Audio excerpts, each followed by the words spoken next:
আজকে ঘুম থেকে উঠতে একটু দেরি হয়ে গেছে, তাই ভাবলাম কি রান্না করব। কেন সকালেই আমাদের রান্না হয়, কর্তামশাই কাজে যায়। তাই সেই জন্য আজকে আমার মেয়ে বলল, মা আজকে একটু টক বানাও তো, তুমি তো অনেক দিন টক বানাও না, সেই রকমভাবে বানাবে যেরকমভাবে তুমি সবজি দিয়ে বানাও। আমি বললাম ঠিক আছে, আজকে তাহলে একটু টকই বানাই।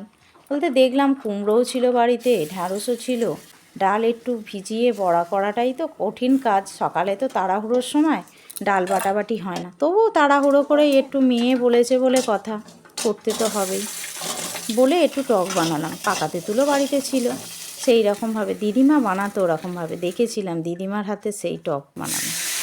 সেই রকম টক হয়তো আমরা পারি না করতে, কিন্তু চেষ্টা করলাম করে যে পারি নাকি। মেয়ে খেয়ে বলল, মা ভালোই তো হয়েছে, তুমি এরকমভাবে মাঝে মাঝে টক বানাতে পারো না, টক খেলে কিন্তু আর কিছু চাই না, টক খাওয়া কত শরীরে উপকার।